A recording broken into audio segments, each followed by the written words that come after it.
सद्गुरूंनी, शास्त्रांनी, योग्यांनी, आत्मवेत्या तत्वपुरुषांनी हे करून ठेवलेलं जे भगवत चिंतनाचे अनेक मार्ग आहेत, त्या अनेक मार्गापैकी आत्मदर्शनाचा षडचक्रांचं भेदन करणारा योग मार्ग हा पतंजलींनी प्रतिपादित केलेला हा एक मार्ग आहे. पण या मार्गाला समजून घेण्यासाठी एक छोटासा दृष्टांत रमजान महिना आहे. एक फकीर होता आणि रमजानचा महिना होता आणि तो चालला होता. संध्याकाळची वेळ होती. चंद्र दिसल्यावर उपवास सोडायचा हा त्यांचा नियम असतो. मग चंद्र दिसल्याशिवाय उपवास सोडायचा नाही. पण चंद्र दिसण्या अगोदर, नमाज पडण्या अगोदर हातपाय धुण्याची, शुद्धीकरण करण्याची त्यांची एक प्रक्रिया असते. ती प्रक्रिया करण्यासाठी एका विहिरीवर पाणी काढायसाठी पोहरा विहिरीत टाकायला तो आला आणि जंगलातली विहीर असल्यामुळं तो पोहरा त्यांनी विहिरीत टाकला आणि खाली वाकून बघितल्याबरोबर आकाशातला चंद्र त्याला पाण्यात दिसला. आता तो फकीर म्हणला, आता हा पाण्यातला चंद्र, विहिरीतला चंद्र जर जगाला नाही दिसला तर उपवास कसा सुटणार? मग त्यांनी ठरवलं की या चंद्राला बाहेर काढायचं.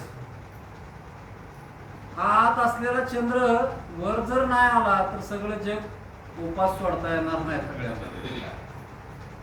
मग त्यांनी तो पोहरा पाण्यामध्ये टाकला. त्याबरोबर ते पाणी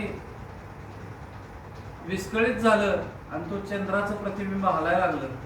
मग त्यांनी फार वेळ आपदून त्या चंद्राला मध्ये पाण्याच्या बादलीमध्ये आणलं आणि वर घेतलं की पुन्हा चंद्र दिसत नव्हता. असं बराच वेळ आबदण्यात ती जी दोरी होती ती दोरी अतिशय नाजूक झाली आणि शेवट तो चंद्र त्या बादलीत आल्याबरोबर त्यांनी पटदिशी ओढायसाठी त्यांनी हिसका दिला आणि ती बादली वर येताना ती दोरी तुटली, हा मागं पडला. पडल्याबरोबर त्याची दृष्टी आकाशाकडे गेली. म्हणलं एवढा वेळ आपण काय केलं ते करू, असं पण चंद्र तर बाहेर निघाला. आता खरा चंद्र कुठं होता? आकाशात होता. पण भ्रम काय निर्माण झाला? खाली. तसं या सृष्टीचं गम्य आणि रहस्य शास्त्रकारांनी याच भाषेत लिहून ठेवलंय. आपण शोधतोय विहिरीत आणि तो आहे आकाशात. आपली अवस्था त्या फकीरापेक्षा वेगळी काही वेगळी नाही. आपल्याला पण हा रस्ता मूळचा माहित नाहीये. जगी थोरला देव तो चोरला असे. जगातला खरा देवच चोरला गेलाय आणि त्या देवाकडे जायसाठी खऱ्या अर्थानं त्या परमात्म्याला ओळखण्यासाठी, त्या परमात्म्याला प्राप्त करण्यासाठी या षडचक्रांची साधना ज्याने केली त्याला तो लवकर प्राप्त होतो. म्हणून त्याचं आपण पाहिलं की गणाधीश जोईश सर्व गुणांचा, मुळारंभ आरंभ तो निर्गुणाचा. समर्थांनी सुद्धा म्हणलं की तो मूळ आरंभ कुठं आहे तर तो मूलाधार चक्रामध्ये असलेला गणेश, म्हणजे तिथली चेतना शक्ती जागी झाली आणि ती वर निघाली की ती येते स्वाधिष्ठान चक्रात. आणि स्वाधिष्ठान या शब्दामध्येच सर्व काही लपलंय. जोपर्यंत स्व अधिष्ठित काय आहे हे आपल्याला समजत नाही तोपर्यंत आपल्याला खरा मार्ग सापडत नाही. कारण का बऱ्याच ठिकाणी त्या फकीरासारखं होतंय. चंद्र आकाशात पण शोधतोय विहिरीत. तसं देव कुठं आहे तर देव आपल्या हृदयस्थ विराजमान आहे, पण आपण शोधतोय कुठं? बाहेर.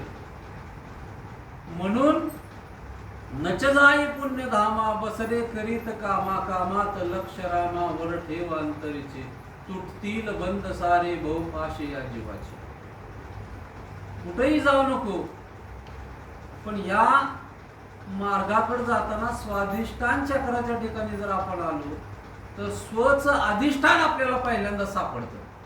म्हणजेच काय तर आपल्याला नेमकं काय करायचंय, कुठं जायचंय, कशामुळं आपला प्रवास सुखकर होईल, आपल्या आत्म्याचा प्रवास कशाने सुखकर होईल हे समजायचं असेल तर या स्वाधिष्ठान चक्राचं जागृतीकरण अत्यंत आवश्यक आहे.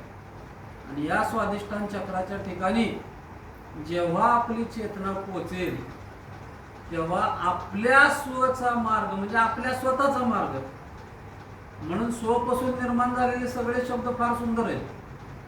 स्वार्थ आहे जो सगळ्यांना पाहिजेतच, पण खरा स्वार्थ ज्याला भेटेल ना त्याचं परम कल्याण होईल. धन मिळवणं, प्रतिष्ठा मिळवणं, पद मिळवणं याच्यात चालाकी करणं त्याला आपण म्हणतो सामान्यपणे स्वार्थी माणूस. पण हा अतिशय शूद्र विचार आहे. स्वार्थ हा शब्द फार सुंदर आहे. स्वार्थ स्वतःचा अर्थ ज्यांनी शोधला तो खरा स्वार्थी.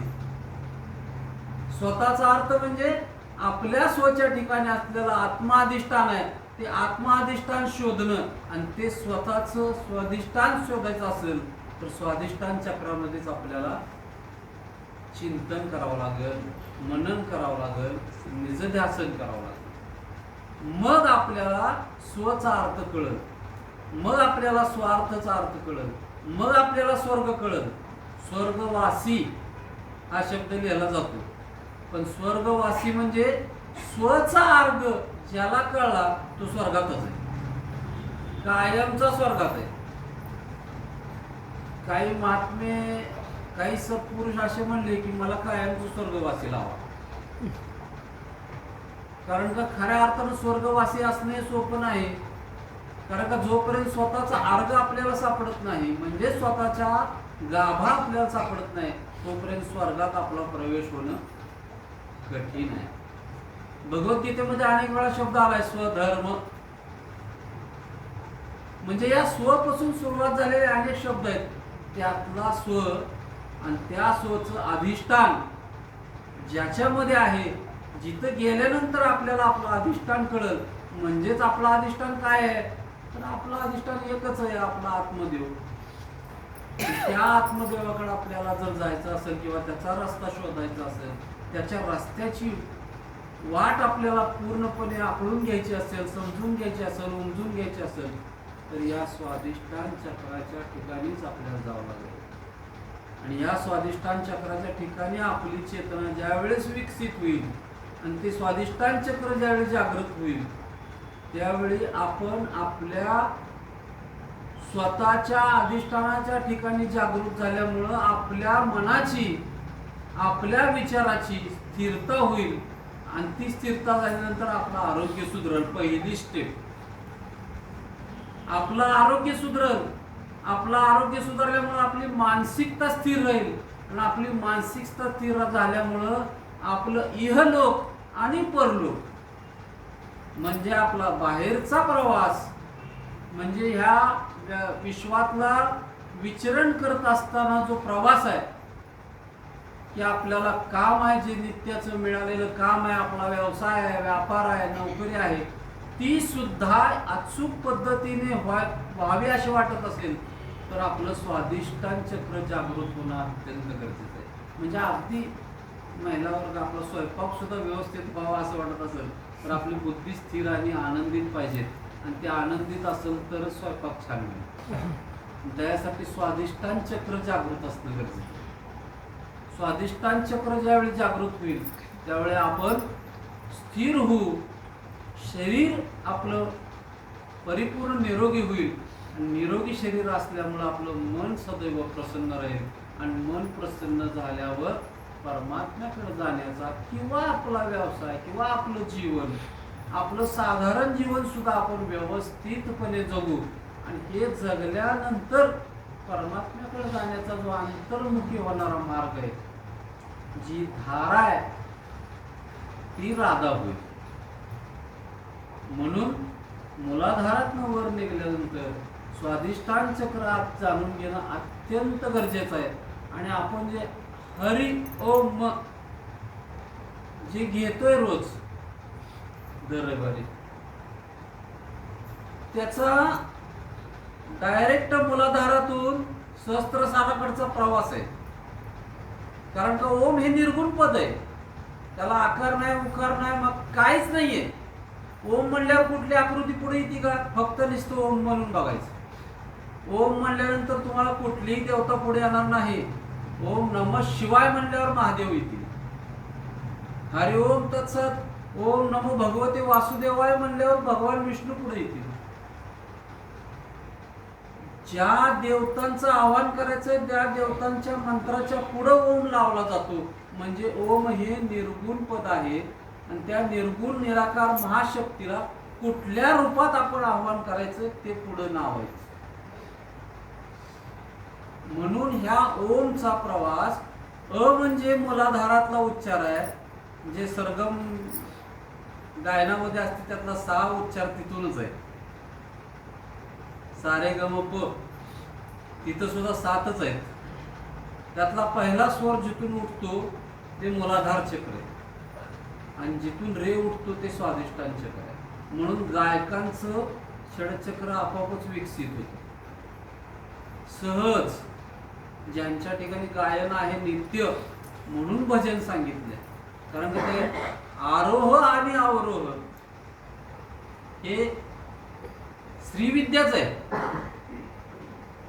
याच्यापेक्षा वेगळी श्रीविद्या काही नाही.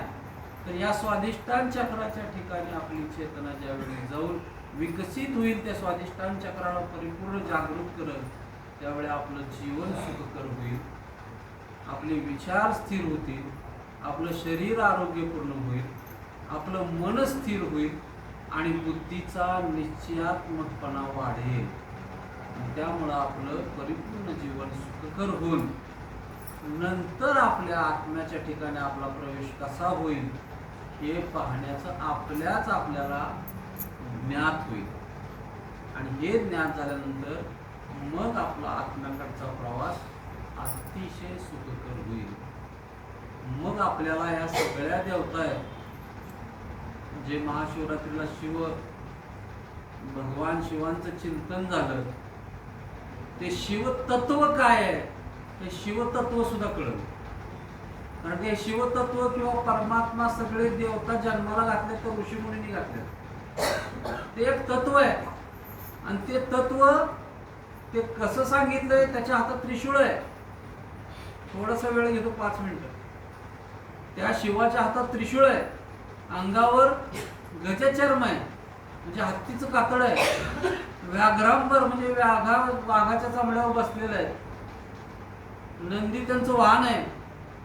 हे त्या तत्वाचं वर्णन आहे. कारण का ते तत्व म्हणजे काय?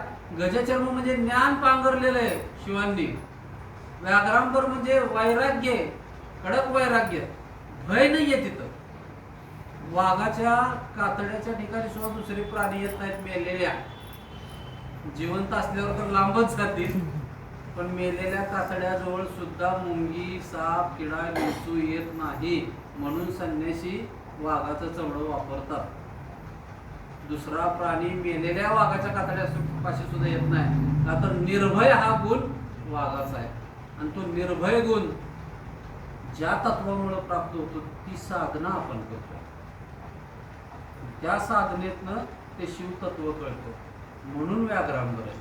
त्रिशूळ म्हणजे 3 नाड्या त्यांच्या हातात आहेत, इडा, पिंगळा, सुषुम्ना. 3 गुण त्यांनी हातात घेतले. गंगा ज्यांनी धारण केली आहे. कारण का गंगा म्हणजे ती भागीरथी परमात्मा विष्णूंच्या पायातली. ती गंगा कुठं होती? वैकुंठामध्ये विष्णूंच्या पायाच्या अंगठ्यात होती.